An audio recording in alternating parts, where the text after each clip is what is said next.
नमस्ते। आज के इस बेहद दिलचस्प विश्लेषण में हम बात करने वाले हैं पौराणिक इतिहास की सबसे गहरी, सबसे रोचक और शायद सबसे ज्यादा चर्चा में रहने वाली बहस के बारे में। जी हाँ, the duel of destiny, Arjun versus कर्ण।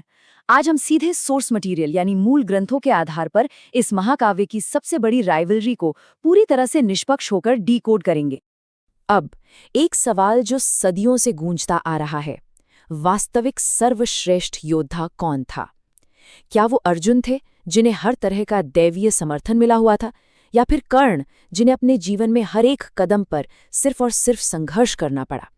हमारा मकसद यहाँ किसी एक का पक्ष लेना बिल्कुल नहीं है, बल्कि उन तथ्यों का गहराई से एनालिसिस करना है जो इन दोनों लेजेंड्स को डिफाइन करते हैं। तो चलिए आज के हमारे एजेंडे पर एक नजर डालते हैं। हम शुरुआत करेंगे दी अल्टीमेट महाभारत राइवलरी को समझने से। फिर हम बारी बारी से अर्जुन के पक्ष और कर्ण के पक्ष को देखेंगे। इसके बाद होगा दोनों का head to head warrior analysis, और अंत में हम पहुंचेंगे द फाइनल वर्डिक्ट यानी अंतिम निर्णय पर। Section 1, the ultimate Mahabharat rivalry, महानता के दो बिल्कुल अलग आयाम। देखिए, ये केवल दो लोगों के बीच की लड़ाई नहीं थी। ये एक ऐसा क्लैश था जहां एक तरफ था दैवीय विशेषाधिकार यानी डिवाइन प्रिविलेज, और दूसरी तरफ थी स्वनिर्मित दृढ़ता यानी सेल्फ मेड रेजिलियंस। एक के पास वो सब कुछ था जो उसे एक महान योद्धा बनने के लिए चाहिए था, और दूसरे को हर एक छोटी बड़ी चीज के लिए किस्मत से लड़ना पड़ा। और सच कहूं तो यही विरोधाभास इस पूरी कहानी को इतना पावरफुल बनाता है। Section 2, the case for Arjun, the divinely backed champion. Arjun के पक्ष को समझने के लिए सबसे पहले हमें गीता में श्री कृष्ण के इन शब्दों पर गौर करना होगा, नास्ति में प्रियतमा पृथिव्याम। इसका सीधा सा अर्थ है कि इस पूरी पृथ्वी पर अर्जुन से अधिक प्रिय उनके लिए कोई नहीं है। अब आप खुद सोचिए, ये अर्जुन के पीछे खड़े विशाल दैवीय समर्थन का कितना बड़ा प्रमाण है। भगवान स्वयं किसी साधारण योद्धा के सारथी तो नहीं बन सकते ना। और अर्जुन के अचीवमेंट्स तो लिटरली माइंड ब्लोइंग हैं। उनके पास महादेव का पाशुपतास्त्र था, एक ऐसा अस्त्र जो पूरे ब्रह्मांड को नष्ट कर सकता है।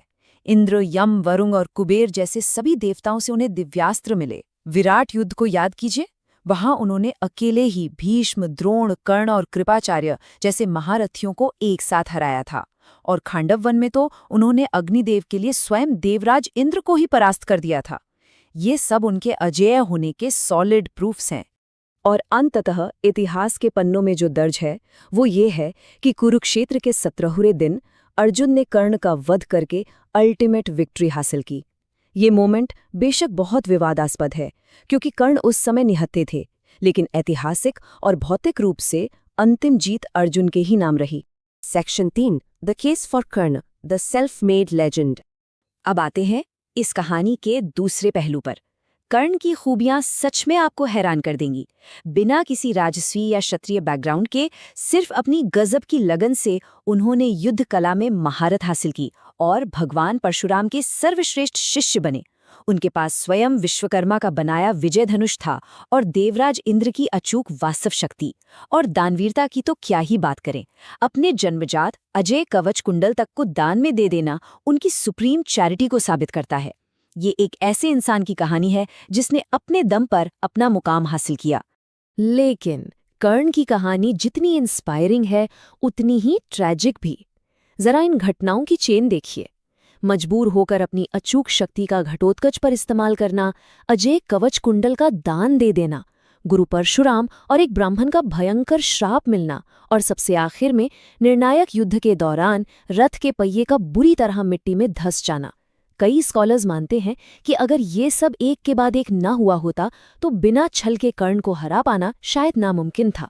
Section 4, head to head warrior analysis, उनकी शक्तियों का निष्पक्ष मूल्यांकन। अब इस स्लाइड को ध्यान से देखिए। ये एनालिसिस बहुत दिलचस्प है। दिव्यास्त्रों और गुरुओं की सपोर्ट के मामले में अर्जुन का पलड़ा भारी है। उनके पास शिव, इंद्र और द्रोण का सानिध्य था।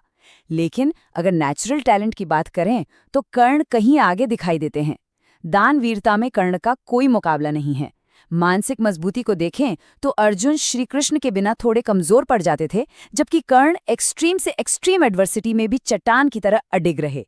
युद्ध का परिणाम अर्जुन के फेवर में रहा, लेकिन भाग्य भाग्य अर्जुन के लिए जितना मेहरबान था, कर्ण के लिए उतना ही कठोर। तो इस पूरी टेबल का जो मेन टेक अवे है वो ये है, अर्जुन को अनुकूल भाग्य और डिवाइन पावर्स का पूरा पूरा सपोर्ट मिला, लेकिन कर्ण की सबसे बड़ी सुपर पावर थी उनकी अकल्पनीय मानसिक दृढ़ता, जो उन्होंने हर तरह की मुश्किलों के खिलाफ दिखाई।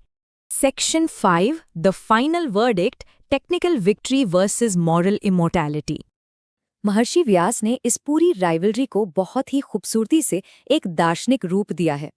इसे दो अलग अलग तरह की जीत की तरह देखिए। साइड ए, अर्जुन, जो टेक्निकल विक्टर थे, वे श्रेष्ठ मानव यानी नर के प्रतीक थे और नारायण के साथ मिलकर उन्होंने इस फिजिकल बैटलफील्ड को जीता। साइड बी, कर्ण, जो मॉरल विक्टर थे।